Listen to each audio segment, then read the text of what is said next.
하나님은 각 시대마다 그 시대에 사용하는 사람들이 있습니다. 하나님이 쓰시는 사람, 하나님이 사용하는 사람들은 어떤 사람인가?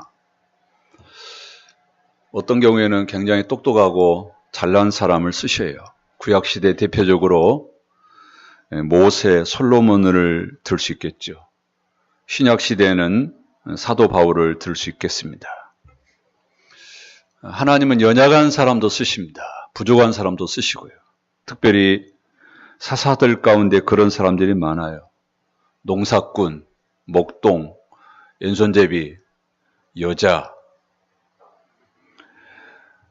다윗도 쓰임받기 전에는 가정에서 별로 인정받지 못한 사람이었죠. 하나님이 쓰시는 사람 중에는 그 당시에 상당히 천한 직업이라고 할 수 있는 이 목동, 이런 사람들을 많이 쓰셔요. 모세, 삼갈, 다윗, 아모스 선지자 다 목동 출신입니다. 예수님이 탄생할 때도 예수님의 탄생 소식이 목동들에게 전해졌습니다. 예수님의 제자들의 신분은 어떻죠? 세리 마태를 제하고는 그렇게 똑똑한 사람처럼 보이지 않습니다. 옛날만 그런 것 같지 않습니다. 요즘도 물론 공부 많이 하고 인격과 실력을 겸비한 그런 훌륭한 분들이 많이 있지만 또 오늘날 하나님의 쓰임받는 사람들을 보면 공부도 많이 하지 않았어요. 건강도 좋지 못해요. 세상적으로 볼 때 내놓을 것이 없습니다. 강단에 올라가서 때로는 피를 토하고 정말 연약한 가운데 하나님이 그들을 통해서 교회를 세우시고 교회를 이끌어가는 것을 많이 보게 됩니다. 여러분은 이같이 하나님의 쓰시는 사람들을 보면서 무슨 생각을 하십니까? 그래, 그렇게 쓰임받는 게 나와 무슨 상관이야? 나는 내 방식대로 내 인생, 내 마음대로 살고 내 인생을 즐기면서 살면 되는 거지. 그러면서 인생을 살지만 하나님과 하나님의 나라에 대해서는 전혀 관심 없고 그냥 세상살이에만 취해 사는 사람들이 있습니다. 그런데 어떤 사람은 나도 이런 하나님의 사람들처럼 쓰임받고 싶다. 나는 어떻게 하면 이렇게 하나님의 일을 좀 할 수 있을까? 기도하고 고민하는 사람들이 있습니다. 그러다가 어떤 말씀을 듣는다든지 어떤 사건이 일어났을 때 혹시 하나님이 나를 부르시는 건 아닐까? 그러면서 그 부름에 아멘하고 달려나가서 열심히 하나님의 사역을 감당하는 사람들이 있습니다. 여러분, 모든 인간에게는 90년이라고 하는 시간이 똑같이 주어졌습니다. 이 시간이 끝나면 우리는 어쩔 수 없이 이 세상을 떠나야 됩니다. 더 있고 싶다고 해서 있는 것이 아닙니다. 우리가 이 세상을 떠난 다음에는 우리의 후손과 역사가 우리를 평가할 것입니다. 하지만 더 중요한 것은 우리에게 물질과 시간과 건강과 우리에게 재능을 주신 그 하나님 앞에 우리가 어떤 모습으로 서느냐 이것입니다. 하나님 우리를 어떻게 평가하실까? 내일 시험을 치르는데 오늘 정신없이 놀고 컴퓨터하고 운동하는 그런 학생들도 있습니다. 그런 애들은 시험이 끝나면 선생님이 점수를 발표하는 날 그의 엉덩이는 불을 품습니다. 지혜로운 사람은 마지막 날에 어떤 평가를 얻을 것인지 묻고 오늘 준비하는 사람들입니다.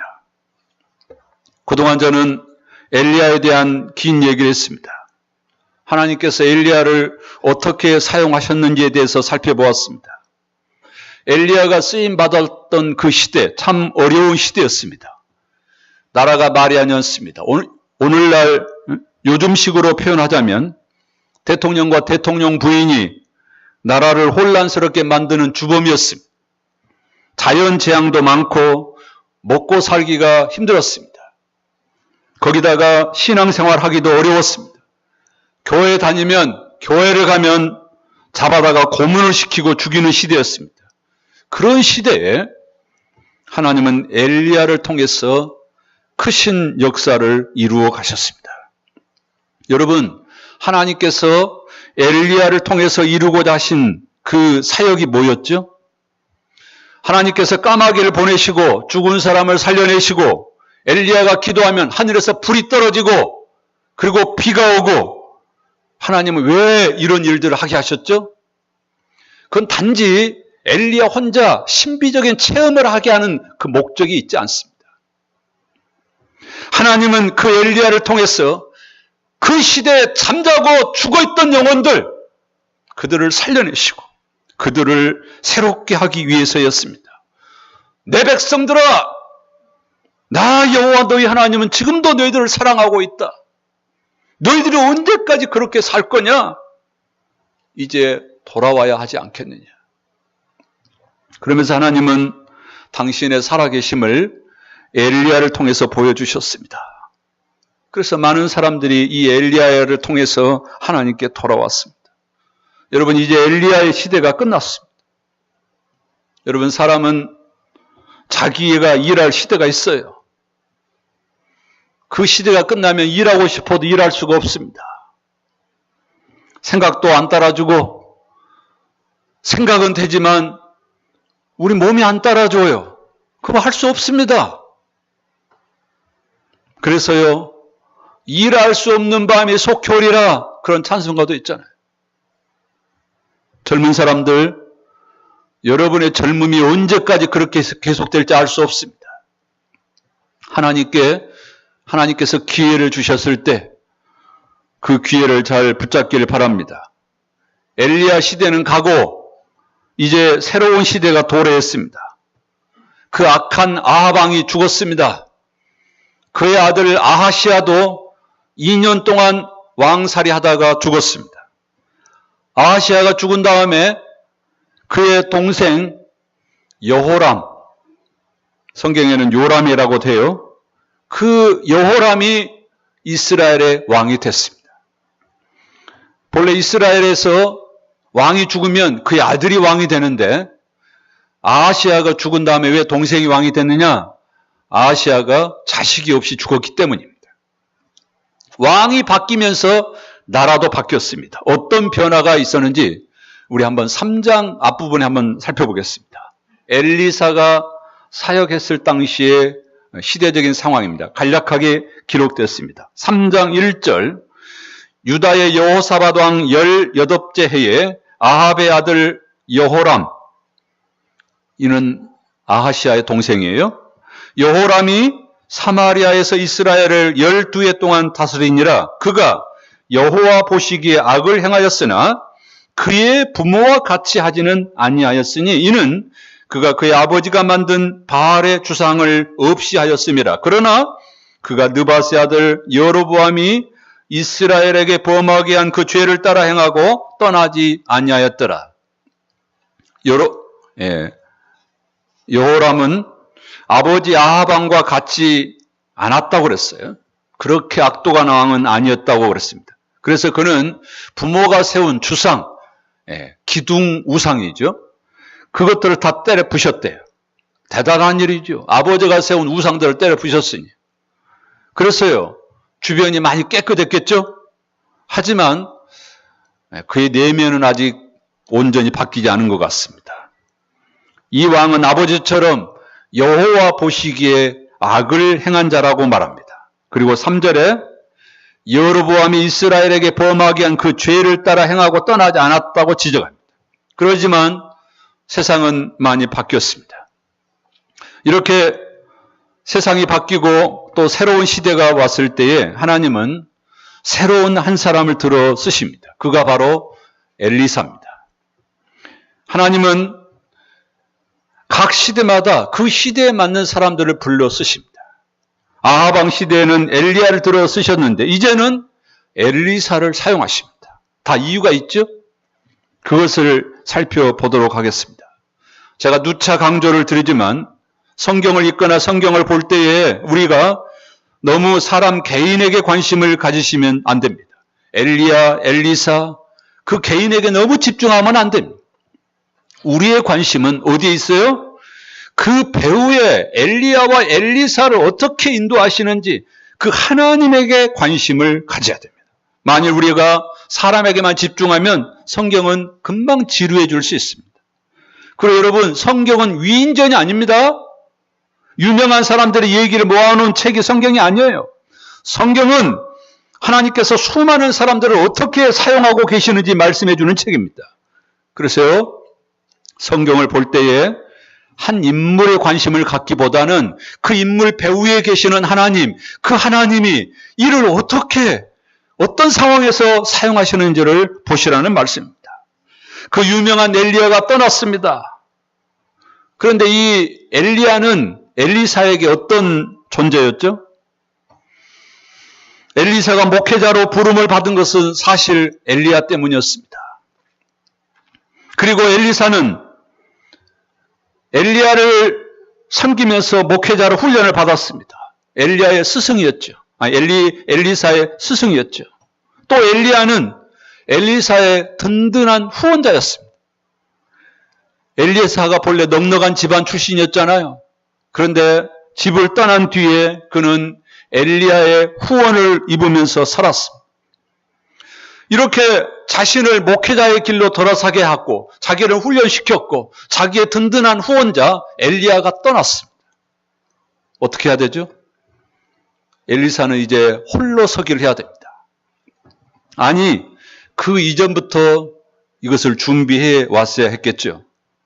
나의 든든한 후원자가 언제 떠날지 모르니까 그날이 오기 전에 혼자서 자신의 사역을 감당할 준비를 해와야 했습니다. 엘리사도 어느 정도 준비를 한 것 같습니다. 여러분들도 이 같은 준비를 늘 하셔야 됩니다. 나를 위해서 기도해 주시고 때로는 나에게 재정 여러 가지 작은 부분까지 챙겨줬던 사랑하는 여러분의 가족, 여러분의 부모님, 여러분의 사랑하는 사람, 그 사람이 어느 날 갑자기 사라지면 여러분 어떻게 할 거예요? 사실 그래요.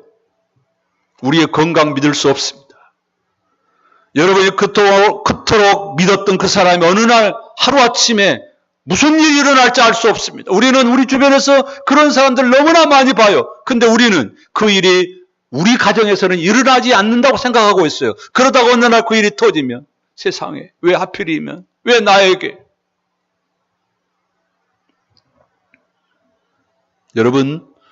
여러분의 진정한 후원자는 그들이 아니라는 사실을 아셔야 됩니다. 그들이 언제까지 여러분 배후에 있지 않습니다. 엘리사가 어느 정도 홀로 서기가 준비가 된 것 같죠? 그래서 하나님께서 이제 엘리야를 데려가시고 엘리사에게 그 사역을 위임하셨습니다. 오늘은 엘리야가 떠난 뒤에 처음 사역을 보겠습니다. 먼저 12절부터 보지요. 11절에서 엘리야가 하늘로 올라갔습니다. 12절에 엘리사의 반응입니다. 12절 읽어보겠습니다. 엘리사가 보고 소리 지르되 내 아버지여 내 아버지여 이스라엘의 병거와 그 마병이여 하더니 다시 보이지 아니하는지라. 이에 엘리사가 자기의 옷을 잡아 둘로 찢고. 엘리야와 엘리사 두 사람이 길을 가면서 얘기하는 도중에 갑자기 엘리야가 해오리 바람을 타고 하늘로 올라간 것입니다.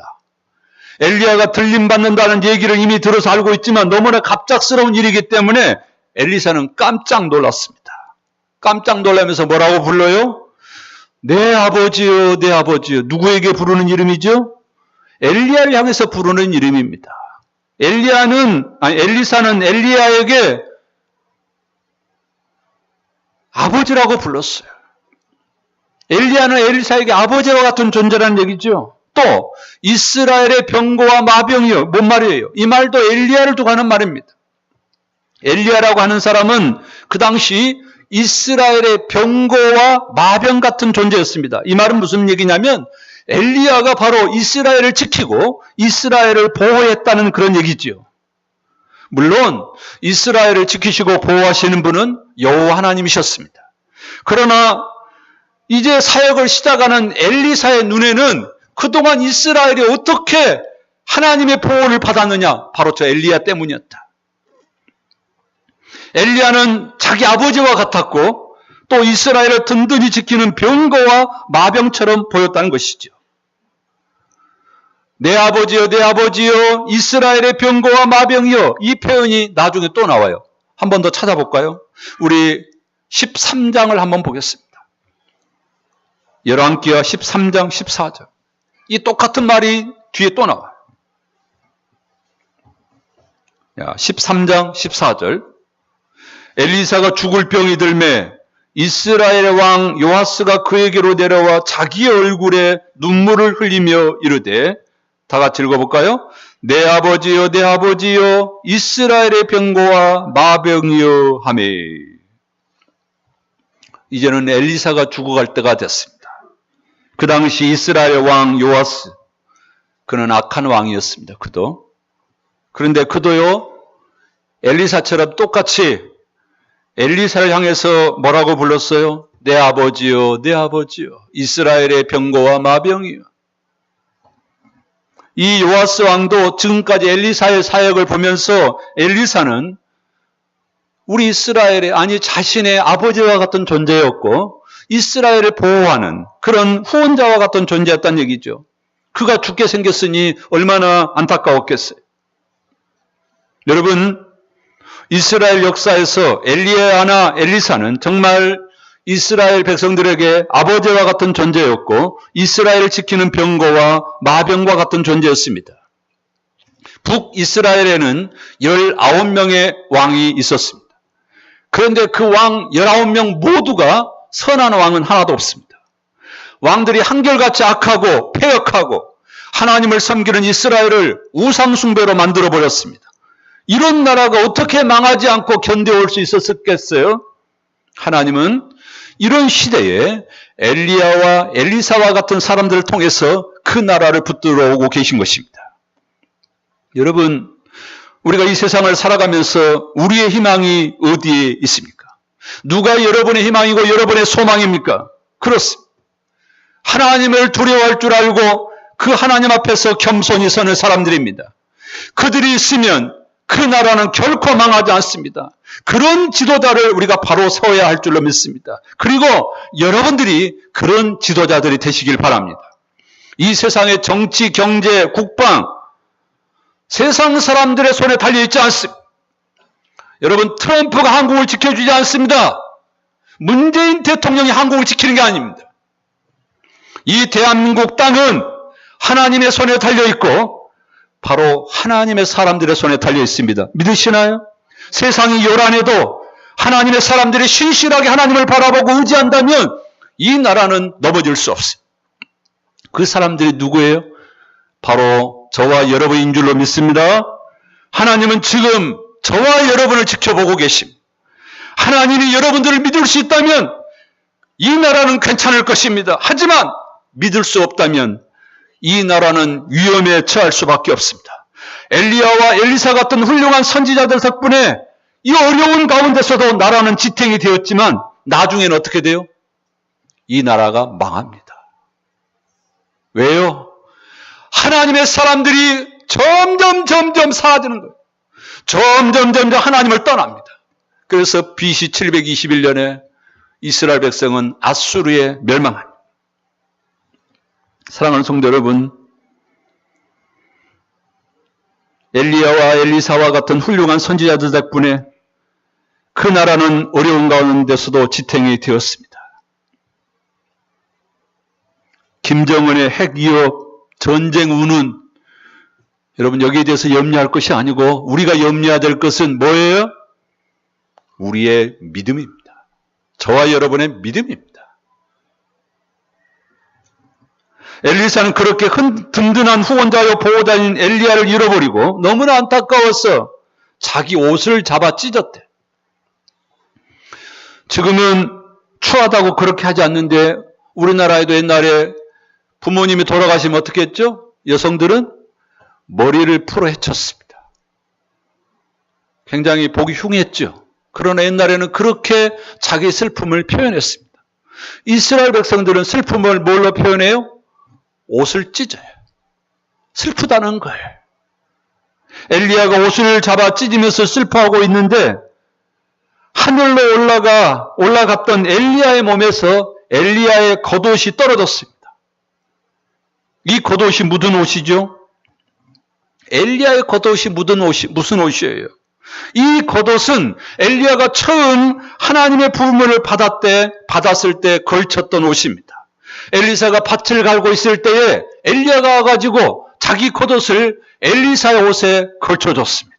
엘리사는 그것이 하나님의 부름인 줄 알았습니다. 그리고는 엘리야를 따라왔습니다. 그리고 이 엘리야의 겉옷은 바로 방금 전에 이 겉옷이 요단강을 갈랐습니다. 그런데 그 겉옷이 하늘에서 떨어진 거예요. 사실 이 겉옷은 하나님이 엘리사에게 내려주신 것입니다. 즉 엘리사로 하여금 새로운 시대에 새로운 일꾼으로 일어설 수 있도록 하나님이 주신 것입니다. 그래서 보세요.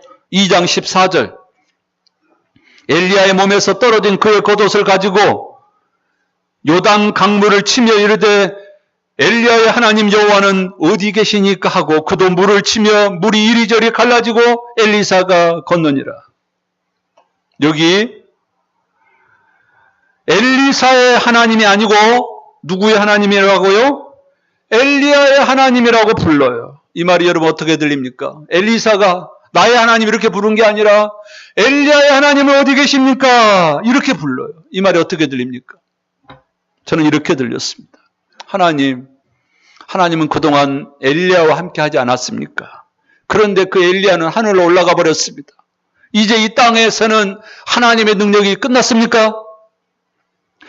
혹시 그 하나님이 지금 나에게 혹시라도 은혜를 주실 수는 있지 않습니까? 그런 뜻입니다. 엘리사는 의심 반, 믿음 반 이걸 가지고 이전에 스승이 했던 방식으로 겉옷으로 요단강물을 쳤습니다. 그런데 놀랍게도 요단강물이 갈라졌습니다. 그리고는 엘리사는 그 요단강을 건너서 다시 되돌아옵니다. 여러분, 성경은 우리가 어떻게 믿음의 자리로 나갈 수 있는지 너무나 자세하게 알려주고 있습니다. 여러분, 성경에 등장하는 믿음의 사람들이 처음부터 믿음이 그렇게 좋은 게 아닙니다. 그들도 우리와 동일한 사람들입니다. 그들도 믿음이 연약할 때가 있었어요. 그리고 그들이 달려가는 그 믿음의 길, 하나님 우리가 어떻게 믿음으로 가야 될 것인지 보여주고 있습니다. 엘리사가 어떻게 했다고요? 그는 의심했어요. 지금 자기 하나님으로 믿은 게 아니에요. 엘리야의 하나님 의심을 하면서도 어떻게 했어요? 그에게는 믿음이 있었습니다. 그러면서 엘리야의 겉옷을 가지고 요단강을 쳤어요. 여러분, 이 믿음은 그렇게 대단한 믿음은 아니에요. 어쩌면 아주 작은 믿음이에요. 그런데 그 작은 믿음이 요단강물을 갈랐어요. 여러분, 이것이 우리에게 중요합니다. 이전에 요단강물은 엘리야가 갈랐습니다. 그런데 지금 그 엘리야는 없고 엘리야의 겉옷만 있습니다. 나는 아직까지 한 번도 요단강을 갈라본 적이 없습니다. 그런 능력을 체험해 본 적이 없습니다. 그런데요, 요단강을 건너야 됩니다. 그래야 집으로 갈 수 있습니다. 어떻게 해야 되죠? 포기하고 절망하고 한숨만 쉬고 있을 겁니까? 엘리사는 그렇게 하지 않았습니다. 엘리야의 하나님, Where are you? 어디 계세요? 하나님이 엘리야의 하나님만이십니까? 나의 하나님은 될 수 없습니까? 하나님이 나의 하나님이라면 이 실한 저에게라도 그 능력을 주실 수 없습니까? 그리고는 엘리야의 겉옷을 가지고 요단강물을 쳤습니다. 그런데 거기에 놀라운 능력이 나타났습니다. 여러분, 이 믿음이 중요합니다. 성경은 우리에게 대단한 믿음을 요구하는 것이 아니에요. 마태복음 17장을 한번 보겠습니다. 귀신 들려 간질러 때로는 불에도 뛰어들고 물에도 뛰어들었던 한 아이가 있었습니다. 그 아버지가 그 아이를 고쳐보려고 얼마나 애를 써요. 그 아이를 데리고 예수님의 제자들 앞에 왔습니다. 그리고는 예수님의 제자들한테 제발 좀 우리 아이 좀 고쳐달라고 그랬습니다. 그런데요, 예수님의 제자들은 그 아이를 고치는데 아무런 도움을 주지 못했습니다. 그래서 이 아버지는 예수님을 찾았어요. 예수님이 그 아이를 고쳐주셨습니다. 그 아버지와 아이가 돌아갔습니다. 예수님의 제자들이 예수님께 묻습니다. 선생님, 왜 우리는 그 아이를 고칠 수 없죠? 대답입니다. 17장 20절입니다. 다 같이 읽어보겠습니다. 시작. 이르시되 너희 믿음이 작은 까닭이니라. 진실로 너희에게 이르노니 만일 너희에게 믿음이 얼마만큼이요? 겨자씨 하나만큼만 있어도 이 산을 병하여 여기서 저리로 옮겨지라면 옮겨질 것이요 또 너희가 못할 것이 없으리라. 겨자씨 하나만큼의 믿음만 있어도. 하나님 우리에게 요구하는 믿음은 그렇게 큰 믿음이 아니에요. 겨자씨 하나만큼의 믿음이 얼마만큼이죠?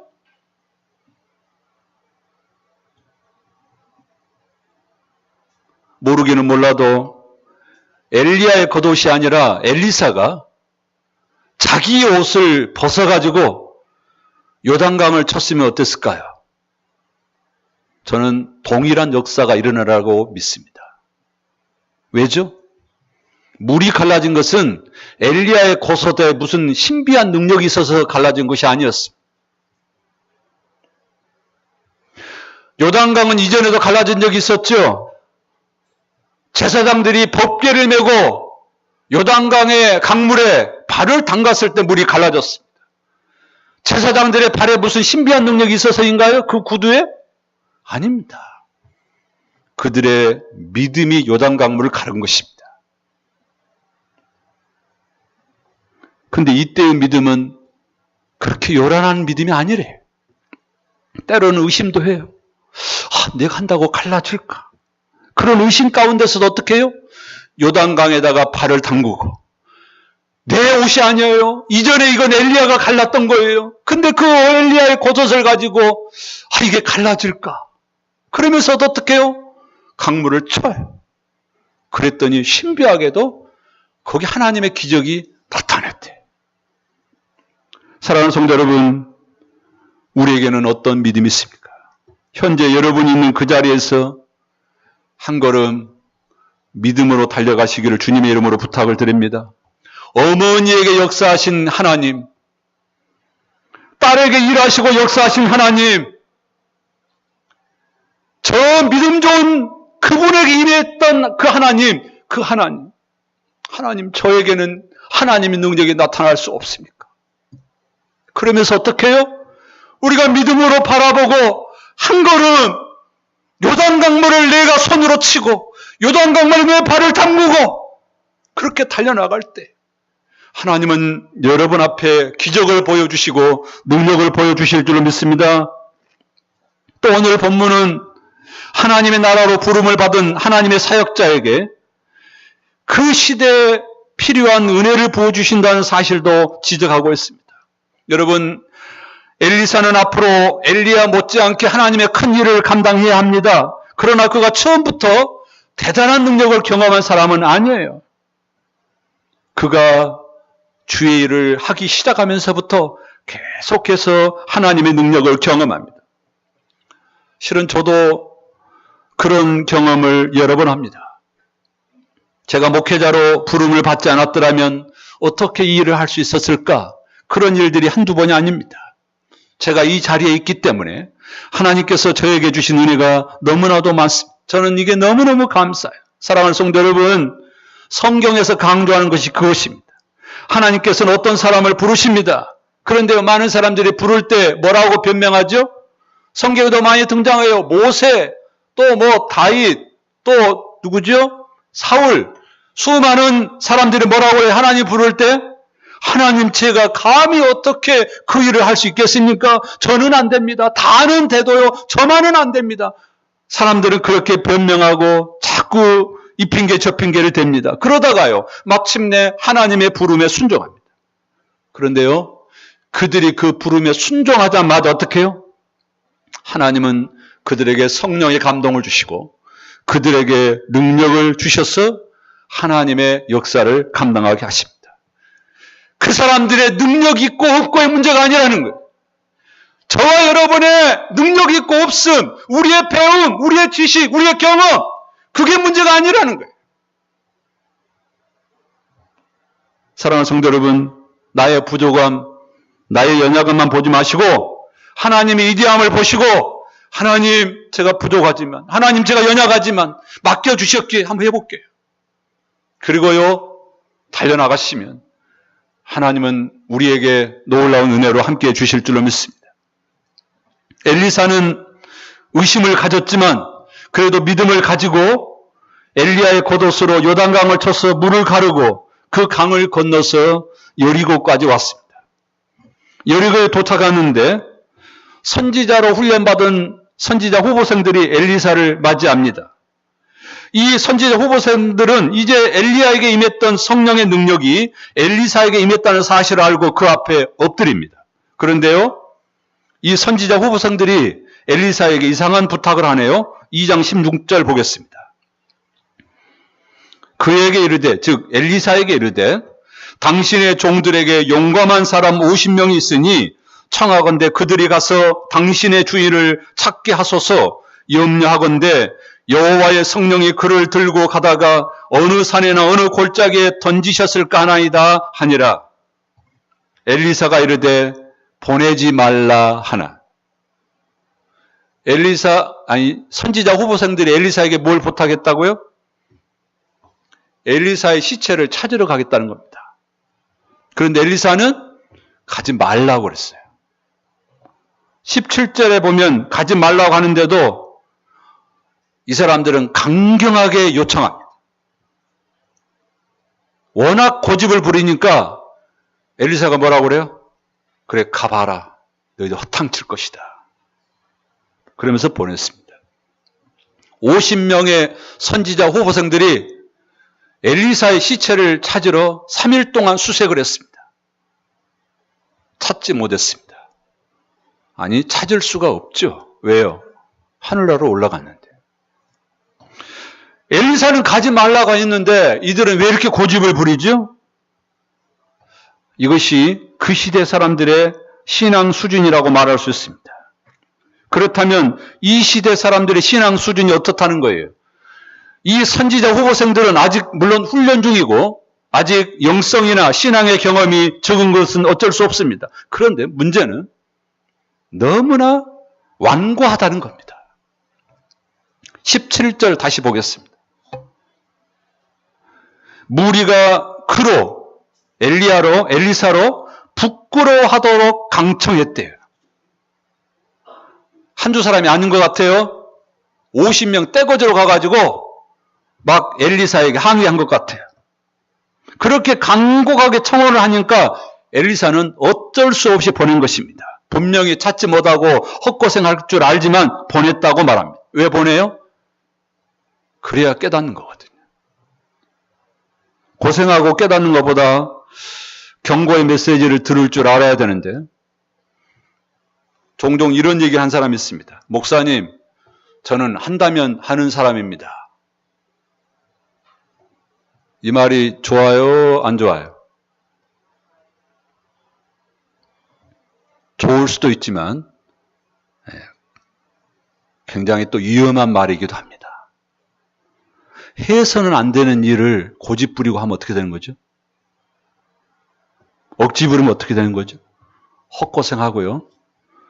헛고생으로 끝나면 괜찮겠지만 만약에 그러다가 어려움에 빠지면 어떡할 거예요? 그래서요, 저와 여러분들이 어떤 계획을 세우는데 방해 요소가 너무 많아요. 그때는 물어봐야 됩니다. 믿음으로 몰아붙이면 되는 게 아닙니다. 기도해 보시기 바랍니다. 그리고 믿음의 사람들에게 자문해 보시기 바랍니다. 엘리사는 엘리야를 찾으러 가지 말라고 한 이유는 엘리야가 승천했다는 확신을 갖기 때문이었습니다. 그것은 무엇보다도 자기 눈으로 똑똑히 봤죠. 그러나 그와 동시에 하나님은 그 시대의 일꾼으로 지금 엘리사를 세워가는 중에 있습니다. 즉 엘리사의 판단과 결정이 옳다는 것을 함께하는 선지자 후보성들에게 깨닫게 해주려는 것이죠. 그래서 앞으로 엘리야의 후계자로서 선지자직의 어떤 대표자로서 질서 있게 일을 할 수 있는 것입니다. 이렇게 하나님은 당신의 종을 계속 훈련시켜 가십니다. 2장 마지막에 두 가지 사건이 더 나와요. 이 사건 역시 하나님께서 엘리사를 새 시대의 일꾼으로 세워가는 과정을 보여주고 있습니다. 앞에서는 선지자들 앞에서 엘리사의 권위를 세워주시고 이제는 일반 성읍 사람들에게 당신의 권위를 세워주십니다. 물론 그 당시 선지자들이나 일반 시민들을 구태여 구분할 필요는 없겠지만 선지자가 아닌 일반 시민들에게 하나님은 엘리사가 어떤 존재인지를 보여주시려고 하는데 엘리사가 어떤 일반 사람들이 신뢰할 만한 능력이 있어야 되겠죠? 그래서요. 일반 시민들이 엘리사의 영성을 시험하는 것입니다. 그들이 엘리사를 찾아가 가지고 뭐라고 그래요?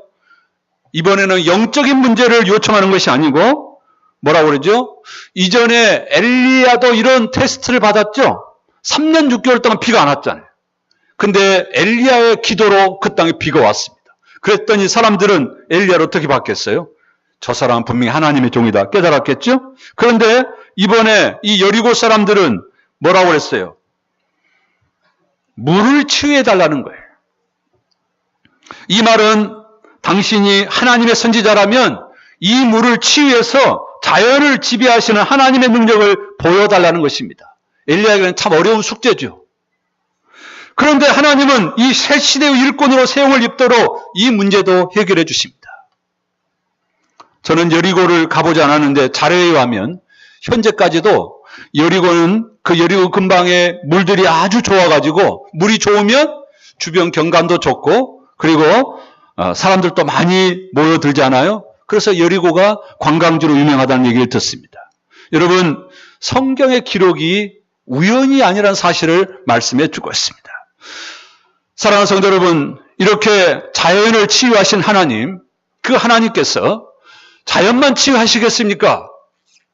오늘 우리가 하나님의 치유와 하나님의 능력과 하나님의 은혜를 경험하기 원한다면 그 하나님을 소망할 수 있기를 바랍니다. 우리의 부족함, 우리의 연약함, 우리의 나약함, 하나님 우리에게도 이런 치유를 해주시기를 사모합니다. 그런 기대를 가지고 나아갈 수 있기를 바랍니다. 그런데 우리는 엘리사의 능력을 보면서 조심해야 될 부분이 있습니다. 그것은 엘리야나 엘리사가 했으니까 우리도 그래야 된다. 꼭 그렇게 직접적으로 해석해서는 안 됩니다.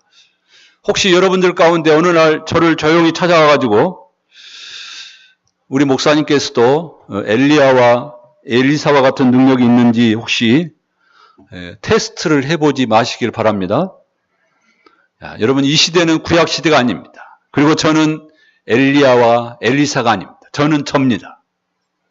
제가 왜 이 말씀을 드리냐면 하나님은 각 시대마다 각각 다른 선지자를 쓰셔요. 모든 시대, 모든 선지자가 똑같지 않아요. 특히 엘리야, 엘리사 시대는 어떤 시대예요? 앞에 말씀드린 것처럼 이 시대는 너무나 악해요. 그래서요, 하나님은 이런 강력한 능력의 종들을 쓰십니다. 그래야 저들이 정신 차리거든요. 그러나 모두가 하나님의 진리의 말씀을 순종하고 하나님을 잘 믿는다면 사실 이런 능력이 필요합니까? 실은 이런 선지자도 필요 없어요. 하나님이 선지자를 왜 보냅니까? 사실 기적이 일어나는 이유는 우리의 불신앙과도 밀접한 관련이 있습니다. 왜 하나님이 기적을 보여주시는가? 왜 하나님 어떤 사람에게는 기적으로만 그들에게 보여주시는가? 거기에는요, 단정 지을 수는 없지만 우리의 불신앙과도 밀접한 관련이 있어요. 말씀을 전해도 믿지 못하니까. 중요한 것은 하나님은 각 시대마다 그 시대에 맞는 또 그 공동체에 필요한 사람들을 들어서 사용하신다는 것입니다. 어느 교회가 그래서 어떤 사람이 그랬으니까 그 시대에 그런 일이 일어났으니까 그러면서 오늘 우리에게 적용하기는 어렵습니다. 오늘 우리가 생각해야 될 것은 하나님은 그 시대, 그 교회, 그 공동체, 그 사람에게 맞는 사람을 보내서 사용하신다는 얘기죠. 마지막 23절, 25절을 보면 엘리사가 여리고에서 물을 치료해야 된 다음에 베델로 올라갔습니다. 그런데 베델에서 아주 이상한 이해하기 어려운 일이 벌어집니다. 무슨 일이 우리가 읽지 않았는데요. 23절부터 보면 한 번 더 읽어야 되겠네요. 엘리사가 베델로 올라갔는데 그가 길에서 올라갈 때에 작은 아이들이 성읍에서 나와 그를 조롱하여 이르되 대머리에 올라가라 대머리에 올라가라 하는지라. 엘리사가 뒤로 돌이켜 그들을 보고 여호와의 이름으로 저주했더니 수풀에서 암곰 둘이 나와가지고 아이들 중에 42명을 찢었대요. 이해가 되시나요? 왜 이런 일이 벌어지죠? 그리고 이 작은 아이들이 대머리에 놀린 것 가지고 이렇게 이 아이들을 죽여버려요? 참 이해하기 어려운 부분입니다. 그래서요, 성경 주석가들은 대부분 이 부분을 해석하지 않고 그냥 넘어갑니다. 그러나 저는 드리고 싶은 말씀이 있습니다. 이 본문은 하나님께서 단지 농담 한마디 했다고 징계하시는 그런 얘기가 아닙니다. 이 얘기는 그 시대의 상황과 밀접한 관련이 있습니다. 아합 그의 아들 아하시야 그리고 이 여호람, 이 시대는 정말 악한 시대. 백성들의 폐역 무도한 짓을 범하고 있습니다. 영성이 땅에 떨어진 시대입니다. 그래서요, 하나님에 대해서 하나님의 말씀을 농담으로 여길 수 있는 그런 시대입니다. 그럼 어떻게 되겠죠? 하나님이 자기 백성으로 불렀고 그들을 거룩한 백성으로 만들어 놨는데 이들이 하나님에 대해서, 하나님의 거룩에 대해서 하나님도 잊어버리고 하나님의 거룩을 무시하고 거짓말치고 악을 선전하고 그런 자들을 내버려 두시는 것이 하나님의 자비입니까? 지금 하나님은 엘리사를 이 시대의 일꾼으로 세워가고 있습니다. 그런데 이 시대의 하나님의 사람이 이유 없이 비난을 당하고 비방을 받고 그랬어요. 하나님의 구원이가 실추된다면 나중에 이 엘리사가 나가서 복음을 전하고 하나님의 말씀을 전할 때 사람들이 그 말을 듣겠어요? 그랬어요. 하나님은 당신의 거룩을 보존하시고 당신의 나라를 세워가시고 엘리사를 통해서 앞으로 큰 역사를 이루어 가시는데 방해하는 세력에 대해서 이런 조치를 취하신 것입니다. 여러분, 하나님께서는 당신의 명예를 위해서 이유 없이 당신의 이름이 불경스럽게 당하거나 또는 당신의 종들이 악선전을 당하고 그래서 멸시와 모욕을 받고 그런 자들 향해 하나님은 형벌을 내리기도 하십니다. 하나님은 어떤 사람들이 이유 없이 비난당하고 비방당하고 모욕을 당할 때에 그때 의를 위하여 핍박을 받으라고 포기만 하지 않습니다. 하나님은 자신의 명예와 영광을 위해서 자신의 종의 권위에 도전하고 그것을 멸시하는 악한 자들이 나타날 때에 하나님은 그때 분노하십니다. 하나님은 모세의 권위에 도전했다가 모세에게 왜 우리를 애굽에서 이끌어냈냐고 원망하고 불평했을 때 하나님은 뭐라고 그랬어요? 너희들은 모세를 대적한 것이 아니고 너희들은 나를 대적한 것이다. 너희들은 모세를 불평한 게 아니라 나를 불평했다고 하시고 이스라엘 백성들에게 진노하셨습니다. 42명의 젊은 아이들이 어떤 아이들이 있겠어요? 여러분, 아이들이 다 착해요? 요즘도 우리 주변에 보면 어른처럼 아주 괴짜들이 많습니다. 아이들은 어른을 닮는 법입니다. 그 시대가 악하고 사람들이 하나님을 거역하고 하나님의 노여움을 살 수밖에 없는 그런 어른들이었다면 그 자녀들은요, 그대로 배우죠. 하나님은 그런 젊은이들을 징계해서 그 사회를 깨우고 어른들을 깨우는 것입니다. 시편 42편에 이런 말씀이 있어요. 나는 여호와니 이는 내 이름이라. 나는 내 영광을 다른 자에게 내 찬송을 우상에게 주지 아니하리라. 하나님의 거룩을 짓밟고 무시하는 자들을 하나님은 결코 내버려 두지 않을 것입니다. 또 여러분들이 진실로 하나님을 사랑하고 존경하고 그 사랑을 증거하기를 원하신다면 하나님은 여러분들의 권위를 인정해 주시고 여러분들이 결코 무시당하지 않도록 인도해 주실 것입니다. 사랑하는 성도 여러분, 말씀을 마치겠습니다. 하나님은 각 시대마다 세우시고 쓰는 사람들이 있습니다. 모세 시대, 여호수아 시대, 다윗 시대, 솔로몬 시대, 그리고 엘리야 시대. 그 시대에는 그들을 썼어요. 이제는 엘리야 시대입니다. 이 시대는 과거와 다른 시대입니다.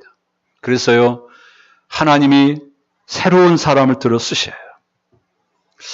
오늘 우리가 살고 있는 이 시대는 어떤 시대입니까? 그리고 하나님은 저와 여러분을 왜 이 시대에 두셨습니까? 그리고 지금 우리를 왜 여기에 두셨습니까? 어쩌면 하나님이 이 시대의 엘리사로 우리를 쓰시려고 혹시 우리를 부르지는 않았을까요? 저와 여러분이 세상 일에만 정신 팔리지 말고 하나님의 거룩한 사역에 눈을 뜰 수 있기를 바랍니다. 그래서 하나님이 나를 이 시대의 엘리사로 혹시 불러서 쓰시려고 오늘 이곳에 또 이 말씀을 듣게 하시지는 않았는지 고민하고 기도하고 저와 여러분이 이 시대의 하나님의 사람으로 새롭게 일어설 수 있기를 주님의 이름으로 축원합니다.